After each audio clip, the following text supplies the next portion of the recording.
Hello, जय हिंद, नमस्कार साथियों। कैसे हैं आप? आशा करता हूं बहुत अच्छे होंगे। मैं पीके सर एक बार फिर अपने यूट्यूब परिवार टॉपर्स एकेडमी एमडी पर आप सभी का तहे दिल से धन्यवाद करता हूं साथियों। जैसे कि आपने देखा, हम बायो के सेशन को बिल्कुल लेकर के आए हैं, एक प्रॉपर वे में लेकर के आए हैं। और आप नोट्स बनाना भूलें और वीडियो को लास्ट तक वॉच जरूर करें साथियों। ये बहुत रामबाण साबित होगी ये क्लास नोट्स बिल्कुल बनाते चलें साथियों। और जैसे कि आपने देखा होगा, आगामी परीक्षाएं आने वाली हैं और कुछ बहाली चल रही हैं, कुछ के एग्जाम होने शेष हैं। तो मेरे प्यारे बच्चों, ये साइंस आपको बिल्कुल पूरे में से पूरे मार्क्स दिला करके जाएगी प्यारे साथियों। और मैं यहां से गारंटी दिलाता हूं आपको कि आपका प्रश्न एक भी छूट नहीं सकता। अगर बायो का है, फिजिक्स का है, केमिस्ट्री का है, एक भी प्रश्न आप छोड़ नहीं सकते साथियों। सारे के सारे प्रश्न आपसे बनेंगे, ये मेरा वादा और दृढ़ निश्चय है मेरे साथियों। मैं आपके साथ बिल्कुल मेहनत कर रहा हूं, बस थोड़ी सी आप भी मेहनत दिखाइए। एक दूसरे भाई को चैनल को शेयर कीजिए और सब्सक्राइब करिए। और जिस किसी भाई ने भी, बहन ने भी बेल आइकन नहीं दबा रखा है, बेल आइकन प्रेस कर लें ताकि हमारा नोटिफिकेशन आप तक पहुंच सके साथियों। चलिए अब हम अपने सेशन को आगे बढ़ाते हैं। और जैसे कि आज का सेशन है युगलिना। अभी प्रोटोजोआ संघ के सेशन चल रहा है। प्रोटोजोआ संघ ये चल रहा है। प्रोटोजोआ संघ में है युगलिना। युगलिना क्या है? अब युगलिना में पढ़ते हैं हम, युगलिना में क्या क्या है। एक भी प्रश्न छूट नहीं सकता मेरे प्यारे साथियों। युगलिना जंतु और पादप के बीच की कड़ी है युगलिना। युगलिना क्या है? एक भी प्रश्न आपका छूट नहीं सकता साथियों। ये यहां से मैं गारंटी और विश्वास और निश्चयता दिलाता हूं साथियों। प्रण प्रतिज्ञा ले लीजिए आप भी कि आप बिल्कुल पर डे हमारे साथ 3 घंटे लगातार देंगे साथियों। और आपकी नौकरी की बिल्कुल पूर्णतः गारंटी लेता हूं मैं। 100% नौकरी लगवा करके छोड़ूंगा, चाहे कुछ भी हो जाए।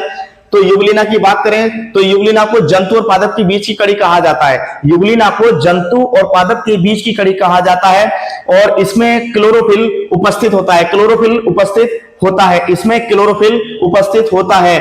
और इसकी क्या बोलते हैं, गति की बात करें तो इसमें गति होगी पक्षमाभी गति होगी। जैसे कि इसमें गति, अगर क्वेश्चन आ जाए कि युगलिना में गति किस प्रकार की होती है, तो आप बताएंगे पक्षमाभी गति। और ये एक कोषीय जीव है। ये एक कोषीय जीव है और प्रोटोजोआ संघ का प्राणी है।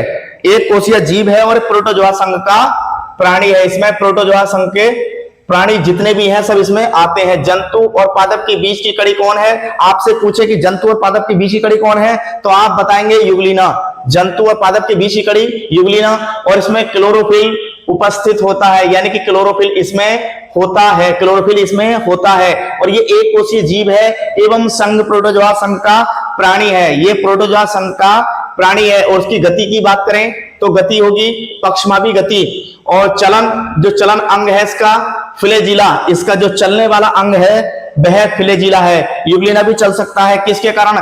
फ्लैजिला के कारण ये चल सकता है। और ये स्थान युगलिना रहता कहां है? ये कौन से स्थान में रहता है? ताजे पानी एवं खारे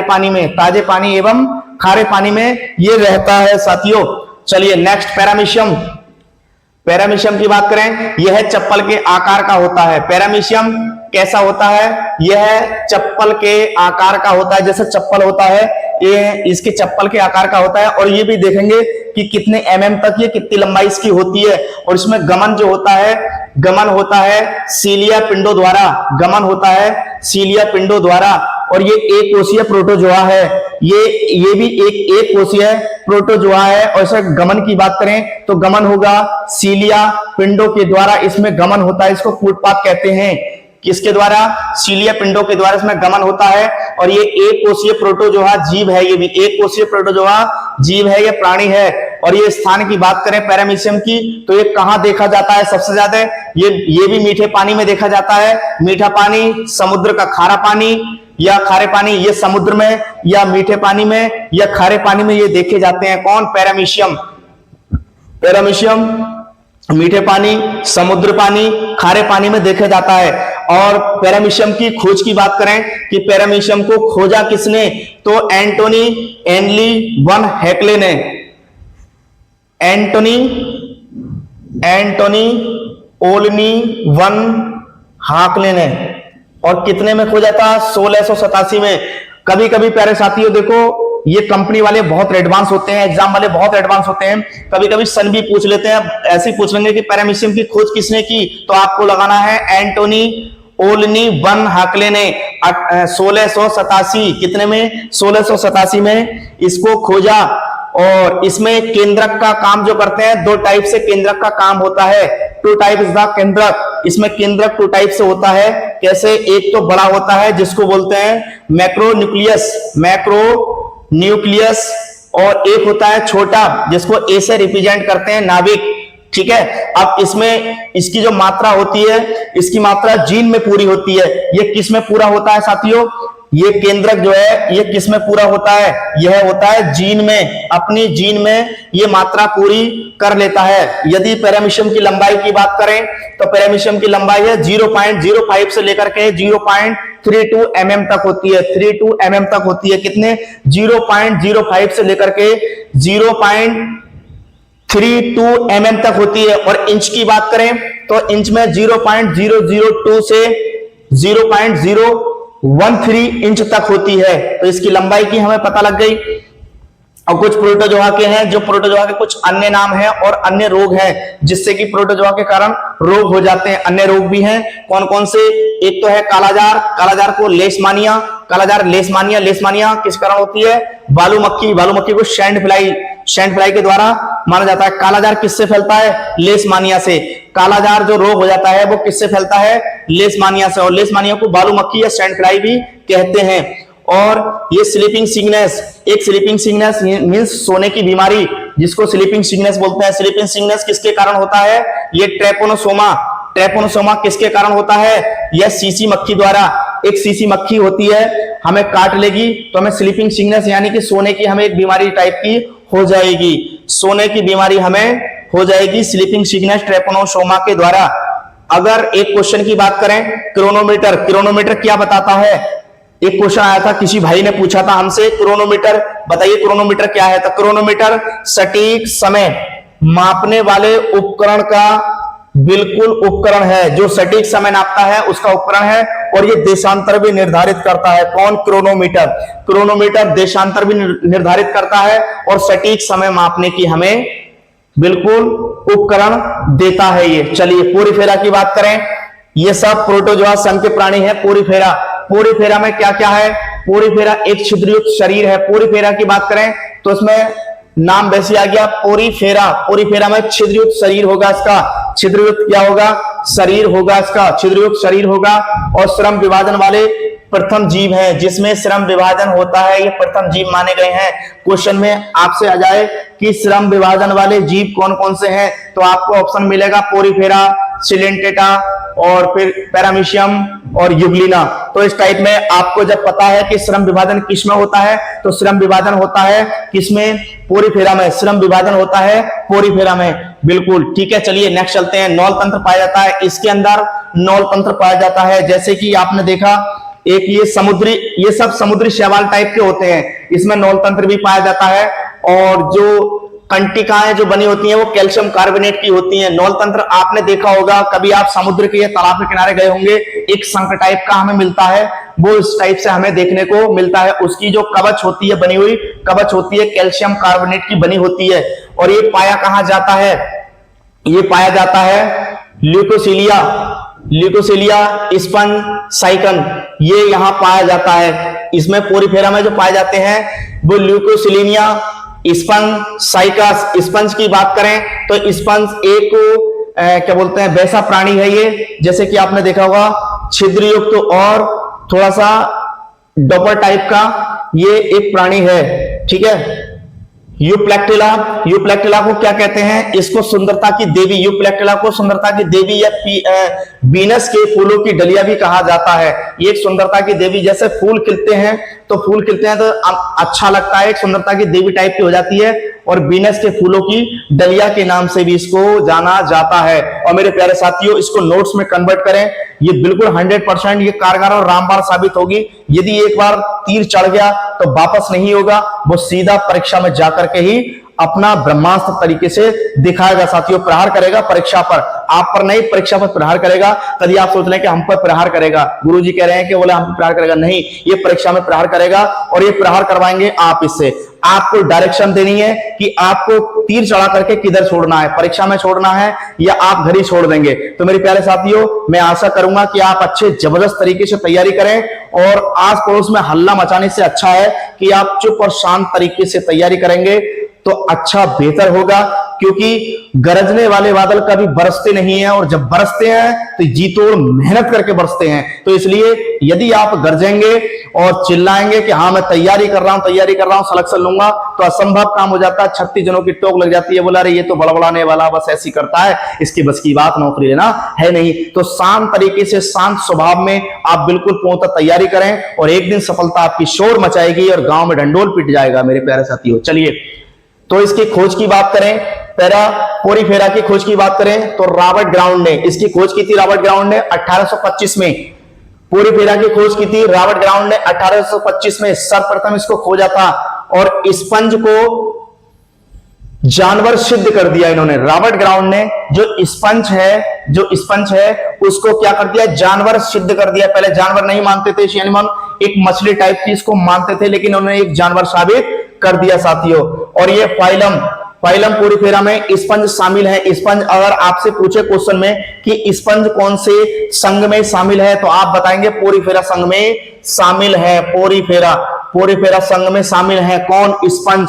और ये एक बहुकोशिकीय जीव है। आपसे पूछे ये कैसा जीव है, ये कैसा जीव है, कैसा जीव है, आपसे पूछे कैसा जीव है तो आप बताएंगे बहुकोशीय जीव है। ये बहुकोशीय जीव है जो कि अनेक भिन्न भिन्न तरीके से मिलते हैं और इसमें उपस्थित नहीं होता है क्या क्या। अगर आपसे पूछे कि पूरी फेरा में उपस्थित क्या नहीं होता है तो ऊतक और अंग उपस्थित नहीं होते हैं इसमें। किसमें, पूरी फेरा में ऊतक और अंग उपस्थित नहीं होते हैं साथियों। चलिए नेक्स्ट की बात करते हैं, सिलेंटेटा की बात करते हैं। सिलेंटेटा में उदाहरण है जैसे कि हाइड्रा, फाइसेलिया, ऑक्टोपस, सी एनीमोन। हाइड्रा जो कि पुनर्भ्रमण की क्षमता सर्वाधिक होती है, हाइड्रा, फाइसेलिया, ऑक्टोपस, सी एनीमोन। हाइड्रा बिल्कुल याद करते हुए चलेंगे साथियों। अगर आप याद करते हुए चलेंगे तो 100% नोट्स में तो कन्वर्ट करेंगे, लेकिन याद भी करते चला और हम याद भी कराएंगे हाथों हाथ बिल्कुल। सिलेंटेटा को उदाहरण हाइड्रा और फाइसेलिया, ऑक्टोपस, सी एनीमोन इसके एग्जाम्पल हैं। अगर फाइसेलिया की बात करें तो फाइसेलिया को जंगी जहाज भी कहा जाता है। आपसे पूछे कि फाइसेलिया को क्या कहा जाता है तो आप कहेंगे जंगी जहाज के नाम से भी जाना जाता है और इसको पुर्तगाल युद्धपोत भी कहा जाता है। जो पुर्तगाल है, पुर्तगाल का युद्धपोत भी कहा जाता है। इसको युद्ध में भी हम प्रयोग कर सकते हैं। और सी एनीमोन का जो उपनाम है वो लिलीफिश है। सी एनीमोन का उपनाम है लिलीफिश। सी एनीमोन का नाम क्या है, लिलीफिश। इस संघ के जंतुओं में सर्वाधिक पुनर्भ्रमण की क्षमता पाई जाती है। जितने भी सिलेंटेटा संघ में प्राणी आएंगे, जितने भी जंतु आएंगे, जीव आएंगे, उसमें पुनर्भ्रमण की क्षमता सर्वाधिक होगी। यदि आपसे पूछे कि सर्वाधिक पुनर्भ्रमण की क्षमता वाला संघ कौन सा है तो आप बताएंगे कौन सा, सिलेंटेटा में सर्वाधिक पुनर्भ्रमण की क्षमता करने वाले जीव आते हैं। इस संघ में जंतुओं में सर्वाधिक पुनर्भ्रमण की क्षमता पाई जाती है। अगर गमन की बात करें तो गमन स्पर्शकों द्वारा गमन होगा और जनन की बात करें तो जनन बाइंडिंग द्वारा होगा। क्या होगा, गमन जो होता है, गमन का मतलब है मीन्स उसको वो करना, क्या बोलते हैं हम, जैसे सांस लेते हैं ना इस टाइप से गलपड़ो या उसके द्वारा, तो इसमें जो गमन होगा वह स्पर्शों के द्वारा होगा, स्पर्श के द्वारा होगा। और जनन जो होगा वो बाइंडिंग के द्वारा होगा। इसमें जनन जो होगा बाइंडिंग के द्वारा होगा। और इसका लार्वा जो कहलाता है, क्या कहलाता है, ब्लास्टुला। लार्वे की बात करें, अगर इसमें लार्वा से पूछने लगा आपसे कि इसमें लार्वा किस टाइप का होता है तो आप बताएंगे ब्लास्टुला टाइप का लार्वा इसमें होता है साथियों। और नेक्स्ट मैं बस यही कहूंगा कि आप अपनी तैयारी को बिल्कुल जबरदस्त तरीके से रखें। देखो आपके पास 24 घंटे होते हैं, दिन के और रात के, आप उसका यूटिलाइज कितना करते हैं साथियों वो आपके ऊपर डिपेंड करता है, मगर मैं कहता हूं लेकिन आप मुझे 12 घंटा दीजिए, 12 घंटे में से आप 3 घंटा आप अपने लिए निकाल दीजिए, तो आपके पास बचे 9, 9, 10, 11, 12, ठीक है, 9 घंटे बचे, 9 घंटा आप पूर्णतः मुझे दे दीजिए और मैं आपकी सरकारी नौकरी 100% लगवा करके रहूंगा। ये बिल्कुल दावा पर निश्चय करता हूं साथियों कि 9 घंटे के अंदर पर डे अगर 9 घंटे आप मुझे देते हैं तो मैं 100% नौकरी की आपकी गारंटी लेता हूं। चाहे कितने ही कमजोर से कमजोर बच्चा ले आना, 100% 6 महीने के अंदर उसकी नौकरी लगा करके दूंगा, चाहे कुछ भी हो जाए साथियों, ठीक है। अगर शिकार की बात करें तो शिकार है, इसका शिकार जो होगा दंश कोशिकाओं के द्वारा इसका शिकार होगा, दंश कोशिकाओं के द्वारा इसका शिकार होगा, दंश कोशिकाओं के द्वारा ये शिकार करता है। मीन्स जैसे देखा होगा बिच्छू, आपने बिच्छू तो देखा होगा, सभी गए बिच्छू कैंसर कॉलोनियों में रहने वाले, जैसे दीमक एक सामाजिक कीट है, ये सामाजिक कीट है, ये आपने बिच्छू देखा होगा, बिच्छू के इस टाइप से वो दंश होते हैं, दंश इस टाइप से दंश, तो ये दंश वही कोशिका है दंश की। और सर्वाधिक पुनर्भ्रमण की क्षमता वाला जीव कौन सा है? हाइड्रा। और सबसे कम पुनर्भ्रमण क्षमता किसमें होती है? मस्तिष्क के मेड्यूला में। और जैसे कि छिपकली, छिपकली की पूंछ कट जाती है, आगे थोड़ा सा रह गया है साथियों, अभी नेक्स्ट क्लास में कराएंगे हम। छिपकली की पूंछ कट जाती है फिर उग जाती है दोबारा, तो वो किसके कारण होता है? पुनर्भवन के कारण। किसके कारण होता है वो? पुनर्भवन के कारण। और हाइड्रा को जितनी बार काटेंगे आप उतने ही हाइड्रा पैदा होंगे साथियों।